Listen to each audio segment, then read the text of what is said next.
Hey there. Seems like you're ready to explore the world of passive income. Yeah, Maybe you're looking for more financial freedom or just curious about different ways to build wealth. definitely. Well, we're taking a deep dive into a podcast episode that caught my eye. Oh, okay.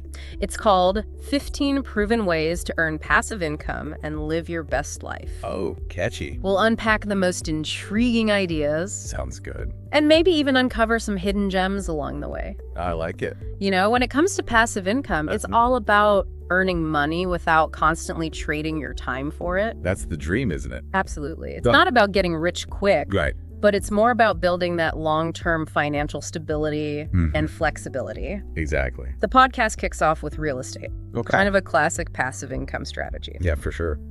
They highlight rental properties as a way to benefit from both that monthly cash flow, the rent, Right. and the potential appreciation in property value. It's a good one. They even had a pro tip in there. Oh, Focus on locations with high rental demand. that makes sense. It's a solid strategy, Yeah. but it does come with its own set of considerations, like Yeah, like what?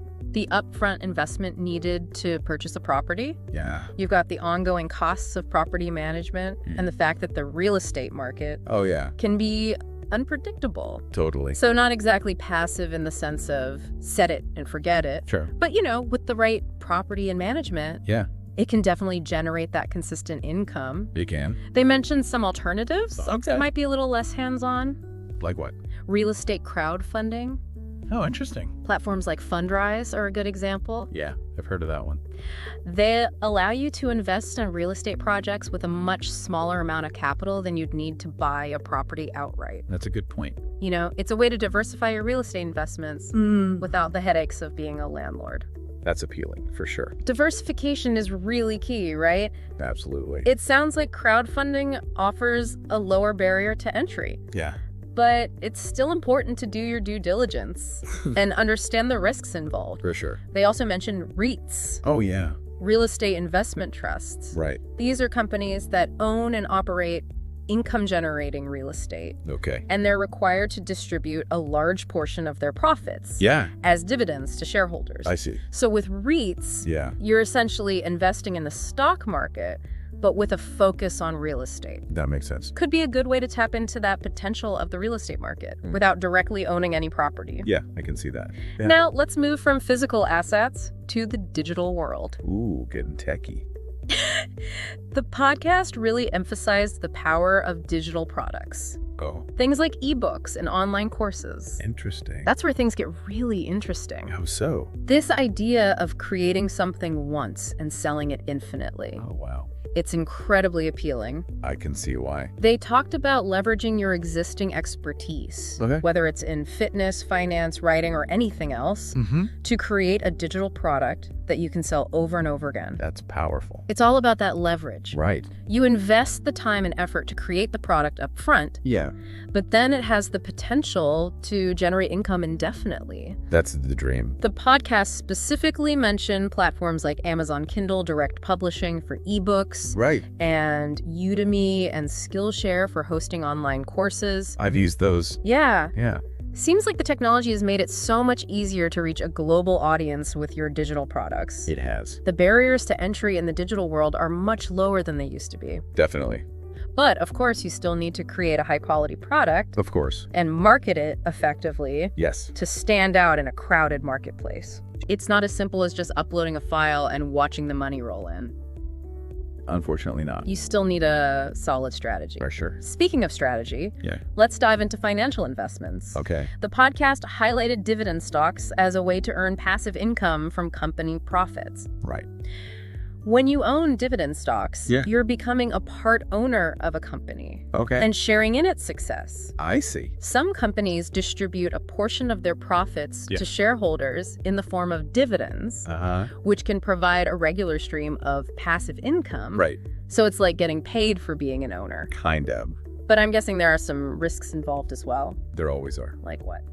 Well, it's important to remember that dividends are never guaranteed. Oh, yeah. Companies can choose to reduce or even eliminate dividends if their profits decline. I see. And of course, the value of the stock itself can fluctuate, meaning you could potentially lose money on your investment. Okay, so Yeah. yeah, it's crucial to diversify your portfolio Absolutely. and choose companies that have a strong track record of paying dividends. Exactly. The podcast also mentioned index funds and ETFs Oh, yeah, those are good ones. as potentially lower risk options for long-term growth. They are. These are like baskets of stocks that track specific market indexes. Like the S&P 500. Exactly. Oh, okay. So instead of trying to pick individual stocks, which can be risky, Right. you're essentially investing in the overall performance of the market. That's the idea. It's a way to spread your risk across a diversified portfolio of companies and potentially benefit from the long-term upward trend of the stock market. Makes sense. That's a smart approach, Yeah. especially for someone who might not have the time or expertise to actively manage their investments. Definitely. You know, the podcast also mentioned something Yeah. that piqued my curiosity. Oh, what's that? Peer-to-peer lending. Interesting. Platforms like Lending Club I've heard of that. connect borrowers with investors. Okay. Cutting out the traditional banks? Interesting. It can be an interesting option. Yeah. If you're looking for potentially higher returns than you'd get from traditional savings accounts or CDs. Right. So you're essentially acting as the bank in this scenario. You are. But I imagine there are some inherent risks involved as well. Definitely. So it's one of those things where you have to do your due diligence, Absolutely. research borrowers carefully, and diversify your loans Yes. to mitigate the risk of defaults. It's all about managing that risk. Okay, so we've touched on some really interesting passive income strategies like real estate and financial investments. Yeah. But you know what really got me thinking? Mhm. Creating and selling digital products. Oh, yeah. It's a path with a lot of potential, Mhm. especially for those who enjoy creating and sharing their knowledge or skills with others. It's a good one. The podcast highlighted ebooks and online courses, Yeah. and I can see why they're both scalable Yeah. and can generate income for years to come That's right. if you create a product that people truly value. That's the key. What's appealing about ebooks Yeah. is that they can be a relatively low-cost and straightforward way to get started. That's true. You can leverage your existing expertise Right. on a topic you're passionate about and self-publish through platforms like Amazon Kindle Direct Publishing. It's a good one. And the reach is incredible. It is. You can potentially reach millions of readers worldwide with your ebook. That's the power of the internet. But it's Yeah. important to remember that the ebook market is competitive. Oh, it is. You'll need to create a high-quality product Absolutely. with a compelling title Mhm. and cover, write engaging content, Yeah. and market your ebook effectively to stand out. You got to treat it like a business. So it's not as simple as just writing a book and uploading it. Nope. You need to treat it like a business. You do? You need to think about your target audience, Right. their needs and interests, and how you can position your ebook to meet those needs. Exactly. It's also crucial to have a marketing plan in place Absolutely. to promote your ebook Yeah. and reach your target readers. Yeah, the key. Now, what about online courses? Oh, yeah. Those are interesting. They seem to be gaining popularity, They are. especially with the rise of online learning platforms like Yeah. Udemy and Skillshare. Oh, yeah, I've used those. Yeah. Yeah, I have. Online courses are a fantastic way to share your knowledge and expertise Yeah, in a more interactive and engaging format than an ebook. for sure. You can create video lessons, Right. quizzes, downloadable resources, and even offer live Q&A sessions to connect with your students. That's a good idea. I can see how that would be more appealing Yeah. for some learners Right. who prefer a more hands-on approach. Totally. Online courses offer a lot of flexibility They do. for both the creator and the student. You can create and deliver the course at your own pace, Yeah, and students can learn on their own time Right. and from anywhere in the world. exactly. That's the beauty of the digital age. It is. What are some of the challenges involved in creating and selling online courses? One of the biggest challenges is standing out in a crowded marketplace. That's true. There are thousands of online courses available Oh, yeah. on various platforms. Right. So you need to differentiate yourself Yeah. and convince potential students why your course is worth their time and money. So marketing and branding are crucial in this space as well. Oh, absolutely. You need to build a strong online presence, Yes. showcase your expertise, and clearly communicate the value proposition of your course. That's key. You might also consider offering Yeah. free previews or Right. introductory lessons to give potential students a taste of what they can expect. That's a good strategy. You know, one thing that struck me as I was listening to the podcast was that passive income is not always about completely hands-off businesses. Oh, that's true. They talked about vending machines. Oh, yeah? Which require some level of active involvement. They do? Vending machines might not be as passive as, say, earning dividends from stocks. Right. But they can still generate a consistent income stream with relatively minimal effort. Once they're up and running. Exactly. Yeah. The podcast painted a picture of finding high-traffic locations, securing permission to install vending machines, stocking them with popular snacks and drinks, and then collecting the profits. I mean, it sounds pretty straightforward. It seems like a relatively low-tech and accessible business model. It is. You'll need to invest some capital up front. Of course. To purchase or lease the vending machines. Right. And there will be ongoing costs. Like restocking, maintenance, and potentially location fees. But once you have a good system in place, it can be a relatively hands-off way to generate passive income. It can. And it's a business that you can scale. Oh, yeah. You could start with one vending machine and gradually expand to multiple locations as your profits grow. That's a good point. Vending machines offer a tangible, real-world business model that can appeal to those who prefer a more hands-on approach or who are looking for a way to diversify their income streams beyond online ventures. A good way to mix it up. It is a good way to mix it up. It's a great example of how passive income is not always about creating something from scratch. True. You can leverage existing infrastructure and systems to generate income. Absolutely. Sometimes. It's about identifying opportunities in unexpected places and finding creative ways to generate passive income. I like that. Now, for those who prefer a more traditional approach and value security above all else, the podcast also mentioned high-yield savings accounts. Yeah, those are good. And CDs. Let's see. These are tried and true methods. They are. For earning passive income. Right. Albeit at a lower rate of return. That's true. Compared to some of the other options we've discussed. Yeah, for sure. But they're a solid choice. Definitely. For people who prioritize capital preservation and want to avoid the volatility of the stock market. Exactly. With high-yield savings accounts and CDs, your principal is protected and you earn a fixed interest rate over a predetermined period. That's right. It's a low-risk way to grow your savings passively. For sure. And while the returns might not be as exciting as investing in a high-growth tech startup, they offer peace of mind. They do. Knowing your money is safe and steadily growing. It's all about finding that balance. It's all about finding the right balance between risk and return based on your individual financial goals. For sure. And risk tolerance. Exactly. Welcome back. We're back. We're diving into the final part of our passive income exploration. This time, we're focusing on online business models. Specifically, affiliate marketing and drop shipping. Good ones. These models have become increasingly popular in recent years. They have. Offering individuals the opportunity to leverage the power of the internet and build businesses that can generate income even when they're not actively working. Good a dream. The podcast we're analyzing described affiliate marketing as a goldmine. Oh, really? For bloggers, YouTubers, and social media influencers. I can see why. Because affiliate marketing is all about promoting products or services that you genuinely believe in. And earning a commission for every sale made through your unique affiliate link.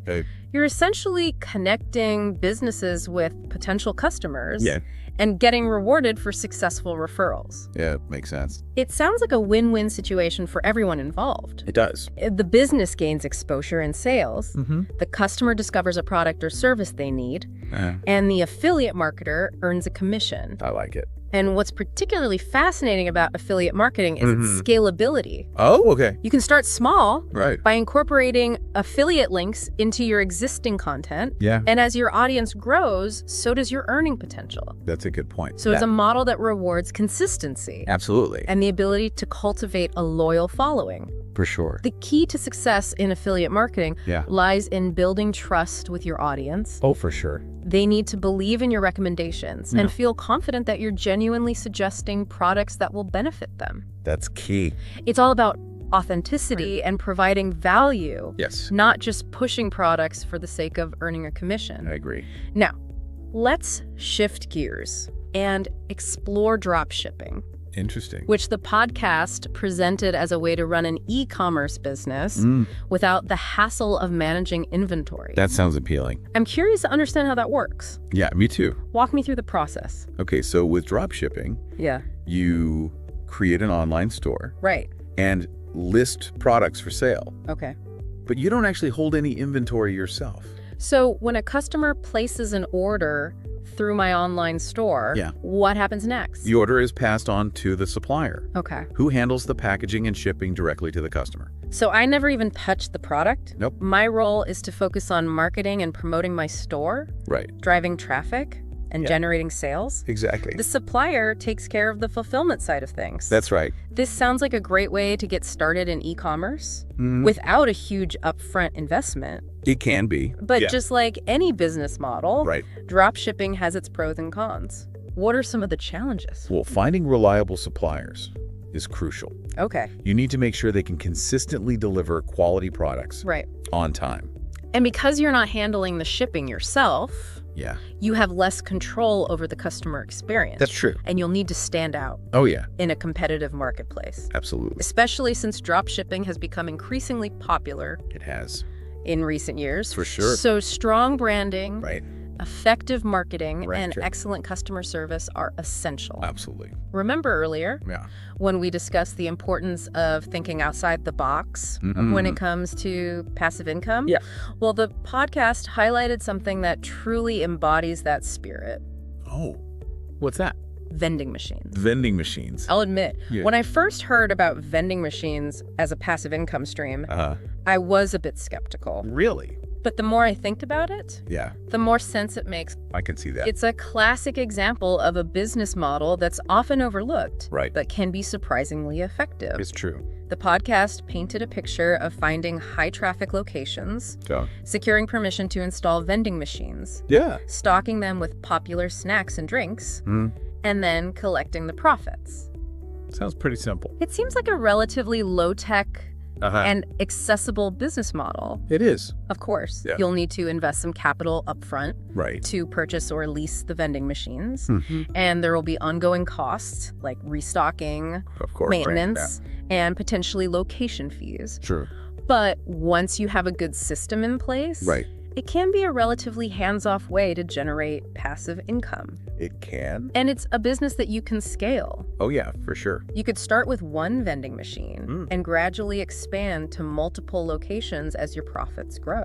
That's a good point. Vending machines offer a tangible, real-world business model. They do. That can appeal to those who prefer a more hands-on approach or who are looking for a way to diversify their income streams beyond online ventures. That's good. Now, for those who prefer a more traditional approach and value security above all else, let's revisit the topic of high-yield savings accounts and CDs. Good old reliable. These are tried and true methods for earning passive income. They are. Albeit at a lower rate of return compared to some of the other options we've discussed. That's true. But they're a solid choice for people who prioritize capital preservation. Absolutely. And want to avoid the volatility of the stock market. Definitely. With high-yield savings accounts and CDs, your principal is protected, and you earn a fixed interest rate over a predetermined period. Right.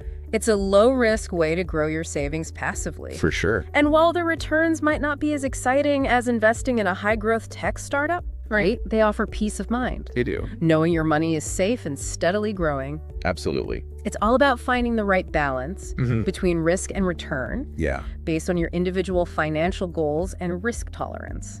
Exactly. And finally, we come to the last passive income idea from the podcast. Okay. And it's perhaps the most challenging and potentially rewarding of them all. Oh, wow. What is it? Building an app or software. That's a dream. This is the path that often captures the imagination. Yeah. The dream of creating something that millions of people use and love. It's a big one. It's the ultimate expression of leveraging your skills and creativity to build something that generates passive income while you sleep. That's the goal. But it's also the path that demands the most significant investment of time, effort, and expertise. For sure. Developing a successful app or software product requires a unique blend of technical skills, business acumen, and a deep understanding of the market. Yeah. You need to identify a genuine need or desire in the marketplace. Right. Create a solution that people are willing to pay for. Right. And then effectively market and distribute your product. Got it. And even then, Yeah. there's no guarantee of success. That's true. The app market is incredibly competitive. Oh, it is. And many apps fail to gain traction. Right. But for those who have a great idea, the right skills, and a willingness to persevere, the rewards can be substantial. They can be. Think about the apps and software programs that we use every day. I know, right? Many of them were created by individuals or small teams who had a vision and the determination to bring it to life. It's amazing. And those who succeed often create products that generate significant passive income through subscription models, in-app purchases, or advertising revenue. Big money. It's an inspiring example of how creativity, innovation, and hard work can lead to financial freedom. Absolutely. But it's important to be realistic about the challenges involved. For sure. Building an app or software product is not a get-rich-quick scheme. It's not. It requires a significant investment of time, money, and effort, and there's no guarantee of success. True. So it's not a path for the faint of heart. Definitely not. But for those with the passion, skills, and determination, it can be an incredibly rewarding journey. It can. Even if your app doesn't become the next viral sensation, the skills and experience you gain along the way can be invaluable. Yeah, that's a good point. Wow. Yeah. We've covered an incredible amount of ground in this deep dive. We have. From real estate and financial investments to digital products, online business models, and even vending machines. I know, right? We've explored a diverse range of passive income ideas. We really have. The key takeaway, is that passive income is not a one-size-fits-all solution. It's about finding the strategies that align with your interests, skills, and risk tolerance. Exactly. And it's about understanding that passive income is not truly passive. Well, that's important. It requires effort, strategy, and a willingness to learn and adapt. For sure. But with the right mindset. Absolutely. And approach. Yeah. It's an achievable goal. It is. That can provide you with greater financial freedom and flexibility. I love it. So, as we wrap up this deep dive, I want to leave you with one final thought. All right, I'm ready. The world of passive income is vast. It is. And full of possibilities. So many options. Don't be afraid to explore, experiment, and find the path that resonates with you. That's the key. And remember, the most important step is the first one. Absolutely. Take action today and start building your passive income streams. You got this. We'll be here to cheer you on along the way. Thanks for listening. Thanks for joining us on this deep dive. It's been fun. Until next time. Keep learning, keep exploring, and keep striving towards your financial goals. See you next time.